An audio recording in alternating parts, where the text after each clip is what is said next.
자, 오늘 우리가 읽은 이 말씀에서 우리는 그 무엇으로도 우리가 하나님을 제한할 수 없다라고 하는 것을 배우게 됩니다. 어느 날 하나님께서 사도 베드로에게 환상을 주시는 겁니다. 그가 기도하고 있었을 때였는데 갑자기 하늘이 활짝 열리더니만 그 하늘로부터 한 그릇이 내려오더라는 거예요. 내 귀퉁이에 줄이 메어진 채로 한 그릇이 저 하늘로부터 내려오는 환상을 봤는데, 그 안에 봤더니만 율법이 먹지 말라 금했던 온갖 그런 부정한 짐승들이 그 안에 들어있더라는 겁니다.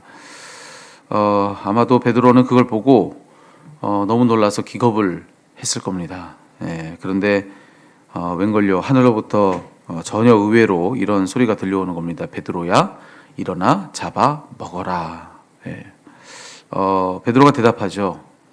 그는 너무나 당연하게 이렇게 대답합니다. 주여, 그럴 수 없나이다. 그 음성이 분명 하나님의 음성이었지만 아무리 그래도 거기 들어있는 그것이 너무나도 명백하게 율법이 먹지 말라 금하고 있는 그런 짐승들이었기 때문에 그는 너무나 분명히 그 주님께, 그 하나님께 이렇게 답하죠. 주여, 그럴 수 없나이다. 그럴 수 없다는 거예요. 속되고 깨끗하지 아니한 것을 내가 결코 먹지 아니하였나이다. 지금까지도 내가 이런 부정한 것들을 먹지 않았고 그렇기에 나는 지금도 그러지 않겠습니다 라고 그는 그렇게 대답을 합니다. 그런데 그 한 번이 아니라 그 이후로도 두 번이나 더 똑같은 소리가 하늘로부터 들려오더라는 겁니다. 그것을 잡아먹으라는 거예요. 하나님께서 깨끗하게 하신 것을 왜 네가 속되다 그렇게 말을 하느냐, 그러면서 잡아먹으라 라고 하는 말씀이 3번 있더라는 거죠. 자, 그러더니만 그 그릇이 그 3번의 음성 들려주기를 다 마친 뒤에야 저 하늘로 다시 올려져 가더라. 이게 오늘 본문의 말씀입니다. 그런데 바로 이 대목은 딱 이 사도행전 전체의 흐름 속에서 딱 어떤 대목이냐면은, 자, 그간에 베드로는 유대인들을 대상으로 복음을 전했습니다. 하지만 하나님은 자, 이제부터는 너의 이 복음 전하는 대상을 이제 더 확장하라는 거예요.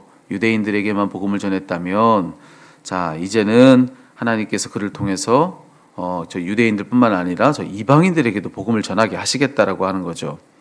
근데 유대인들과 이방인들은 완전히 서로 구별된 경계를 가지고 있는데, 지금 율법이 먹지 말라 정한 것 그거 먹어라.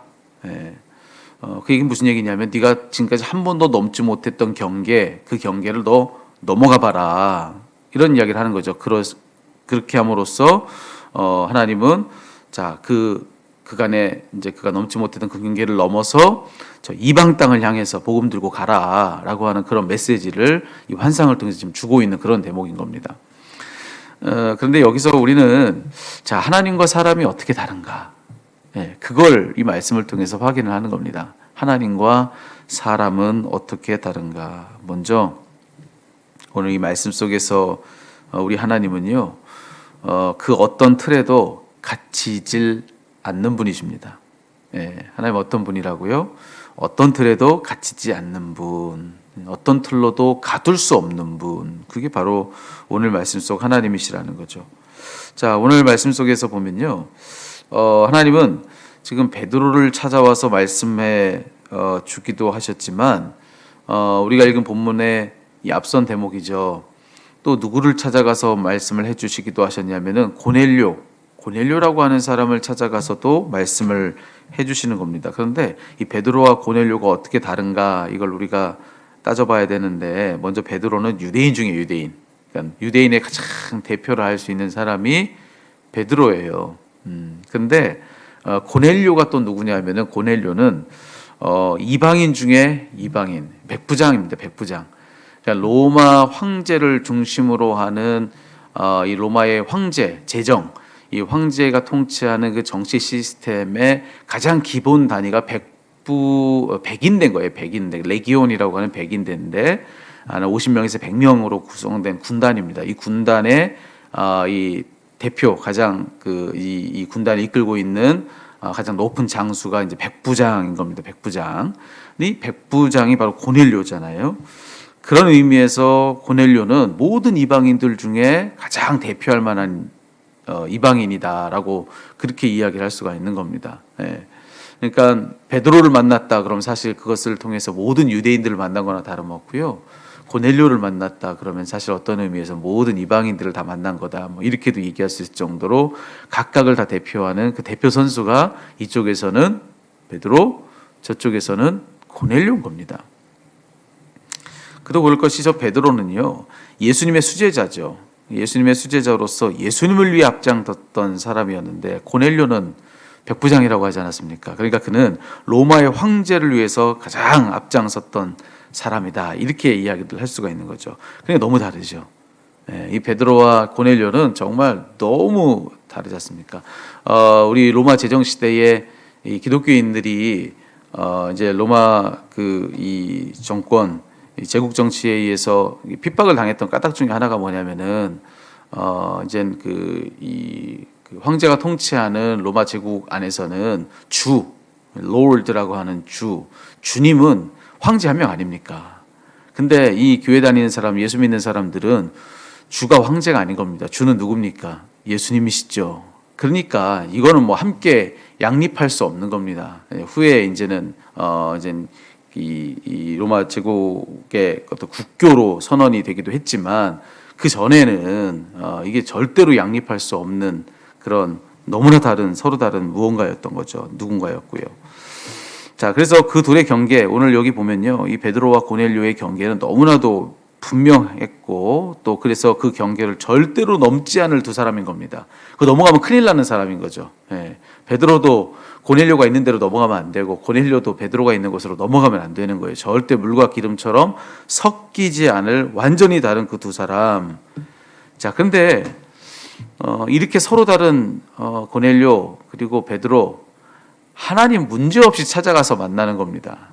먼저는 뭐 고넬료를 찾아가서 하나님은 하고 싶으신 모든 일들을 다 하시는 거예요. 또 베드로를 찾아가서도 또 하나님 원하시는 모든 일들을 다 하시는 겁니다.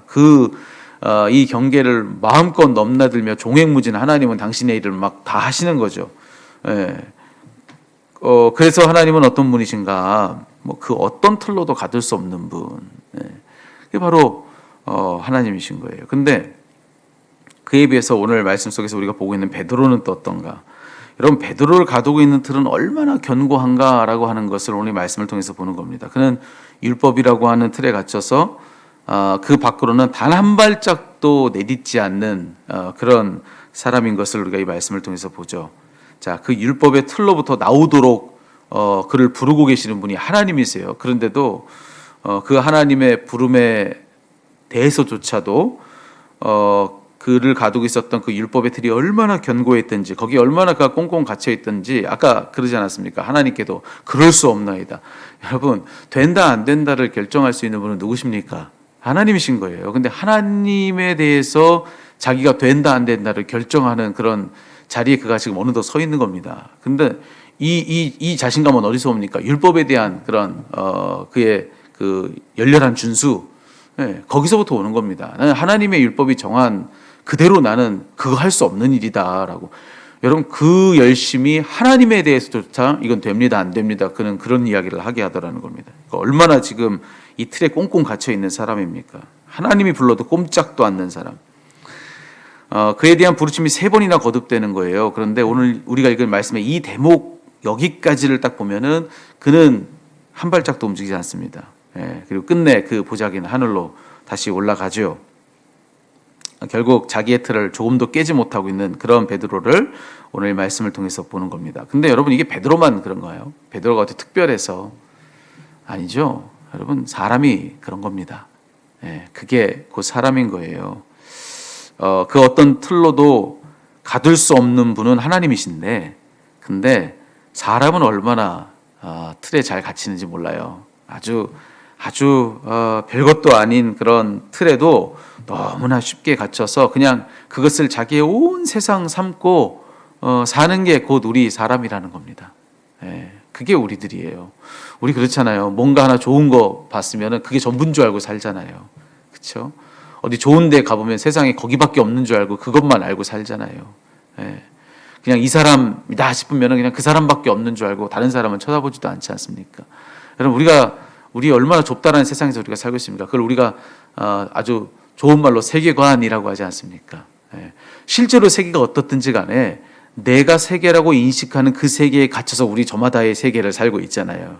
그러니까 우리 다 저마다의 이 세계가 있는데 그게 절대로 존재하는 그 세계의 본래보다 크질 않아요. 항상 좁다란 세상 안에서 그냥 그게 그냥 전부인 줄 알고 그냥 그것을 자기의 온 세상 삼고 사는 것이 저와 여러분 우리들의 모습 아니냐는 거죠. 오늘 우리가 똑같은 베드로의 모습을 지금 보고 있는 겁니다. 그냥 거기에 갇혀서 이제 그게 전부인 줄 알고 살고 있는 거죠. 하나님을 섬기는 열심으로 그렇게 했는데 자기가 그렇게 열심으로 섬겼던 그 하나님이 그 밖으로 좀 나오라고 불러내고 있는데도 그럴 수 없나이다 그러고서 안 나가고 그 세상에 그냥 그 세상에 충성스럽게 살고 있는 그런 이 베드로를 우리가 보는 겁니다. 여러분, 오늘 이 말씀 통해서 우리가 한 가지만 기억했으면 좋겠습니다. 예. 하나님과 우리가 어떻게 다른지를 꼭 기억하시자는 거예요. 예. 하나님이 우리를 여기까지 데려오셔도요. 그래서 여기 하나님 계시는구나. 여기가 정말 하나님 계시는 곳이구나. 여러분, 아무리 그래도요. 나는 여기 있는데 하나님은 저만치 벌써 가 계시는 하나님이신 걸 우리는 알아야 되는 겁니다. 예. 내가 여기서 하나님을 봤다고 하나님 여기에만 계시는가? 우리 하나님 그런 분이 아니시라는 거 아시자는 거죠. 오늘 말씀에서 하나님은 틀에 가둘 수 없는 분이다. 그러지 않았습니까? 예. 아무리 내가 여기서 하나님을 만났어요. 그래서 내가 여기 하나님 만났으니까 여기가 내 자리다. 나는 여기 있는 거예요. 근데 내가 여기 있는 동안 하나님은 벌써 어느새 저만치 가 계시는 그런 하나님이시라는 거죠. 예. 그럴 정도로 하나님과 우리는 그만한 격차를 가지고 있다는 이 사실만 기억해도 여러분, 우리 신앙생활에 상당히 많은 부분에 있어서 놀라운 변화들이 일어날 것이라고 저는 믿습니다. 예, 그런 거예요. 변화산 사건을 우리가 잘 알지 않습니까? 예, 하나님께서 베드로와 요한을 데리고 저 산 위로 오르십니다. 근데 그때 있었던 일 여러분 우리가 잘 알죠. 거기서 이제 모세와 그리고 우리 이 엘리야가 이제 현현해서 예수님과 막 대화하는 그런 환상을 보지 않습니까? 그때 뭐라고 얘기합니까? 베드로가 주여 여기가 좋사오니 여기서 초막 셋을 짓고 우리 여기 살겠습니다. 우리 떠나지 말고 여기 사시자고 막 여기밖에 없다고 생각하는 겁니다. 그렇지만 우리 주님 뭐라고 말씀하십니까? 하늘로부터 먼저 음성이 들려오잖아요. 내 아들의 음성을 들으라는 겁니다. 근데 그 주님 하신 말씀은 산 아래로 내려가자.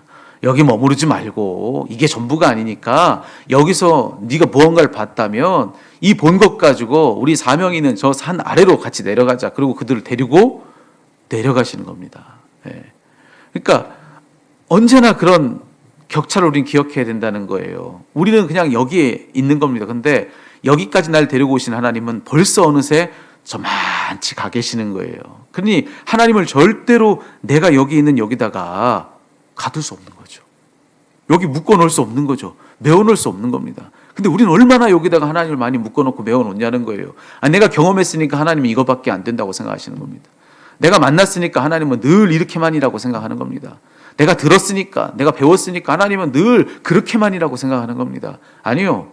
맞아요. 거기까지 여러분을 데리고 온 건 맞아요. 하지만 거기까지 여러분을 데려오신 그 하나님 벌써 저만치 가 계시다는 것을 우리 알아야 된다라고 하는 것이죠.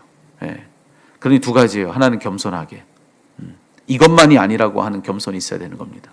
또 하나는 담대하게. 역시나 이것만이 아니라 하나님 저만치 가 계시니까 여기만이 아니라 저기를 향하여서도 한 발 내디딜 수 있는 담대함도 우리 삶에 필요하다라고 하는 것이죠. 그래서 저는 우리의 신앙생활에 있어서 이 점을 꼭 기억하는 여러분들 되시기를 우리 주님의 이름으로 축복합니다. 절대로 내가 아는 그것이 전부가 아니고 내가 경험한 그것이 전부가 아닙니다. 내가 배운 그것이 전부가 아니고 내가 들은 전부가 그게 아닙니다. 내가 느꼈어도 그게 전부가 아닙니다. 예. 하나님은 벌써 그 사이에 내가 그렇구나, 하나님은 이런 분이시구나, 그걸 깨닫는 그 순간에 하나님은 벌써 그뿐만이 아니라 다른 어떤 분으로 또 저만치 가 계시다는 사실, 이걸 기억하면서 우리 신앙생활은 늘 머물러 있는 것이 아니라 주님 가자신 대로 늘 쫓아가는 겁니다. 늘 새로운 그분을 맛보는 겁니다. 예. 이런 분인 줄 알았는데 어느새 보니까 저런 분이 되어 가시는 거예요. 그럼 또 저런 그분을 만나고 또 다른 그분을 만나고 계속해서 거기 머무르지 않고 그 걸음을 걸어 나가는 것이 신앙생활입니다. 절대로 머무르지 마시자는 거죠. 여러분 꼭 이 점을 기억하고 여러분 늘 이제는 신앙생활에 어려움을 스스로도 겪고 누군가를 어렵게 하는 사람은 내가 뭔가를 봤다 하는 사람이 그러기가 쉽습니다. 내가 기가 막힌 경험이 있다라고 하는 사람이, 내가 뭘 잘한다 생각하는 사람이 언제나 묶어두는 겁니다. 언제나 가둬놓는 거예요. 언제나 붙들고 놓질 않는 겁니다. 예. 교회학교 사역을 하다 보면요, 지금 수련회를 지금 하고 있는데, 수련회 같은 행사들을 준비하면은 참 그런 경우들이 참 많아요. 뭐 좀 이제 이렇게 좀 한번 새롭게 해봅시다. 저렇게 새롭게 한번 해봅시다. 그러면은 해봤다는 거죠. 내가 이렇게 해봤다고, 아유 그거 안 된다고, 아유 그것도 내가 해봤다고, 안 된다고. 예. 여러분 언제나 묶어두고 잡아 끄는 그런 일을 우리가 할 수가 있는데, 꼭 그게 맞는가? 예. 혹시 하나님이 벌써 저만큼 몇 발짝 움직이신 건 아닌가? 한번 우리 그것을 겸손히 인정하고 담대하게 내가 익숙했던 그것을 좀 벗어나 볼 줄도 알아야 된다. 예. 여러분 오늘 베드로가 그렇게 했을 때 겸손하게 거기서부터 떠나 이제 담대하게 내가 가보지 못한 곳으로 그 경계를 넘어서 갔을 때 어떤 역사가 벌어집니까? 하나님의 그 선교는 유대 땅에 머물러 있지 않고 전 세계로 펼쳐 나가는 거 아닙니까? 교회는 확장되고 교회는 퍼져 나가고, 그래서 그 결과 오늘 유대 땅과 우리 아무 상관없는 우리들도 예수를 믿고 있는 거 아니겠습니까? 여러분 하나님은 벌써 저만치 가 계신 하나님이세요. 난 여기 있을 때 주님은 저만치 가신다. 이거 기억하고 여러분 늘 그 주님 따라가길 기뻐하는 저와 여러분 우리가 되었으면 좋겠습니다. 기도하겠습니다.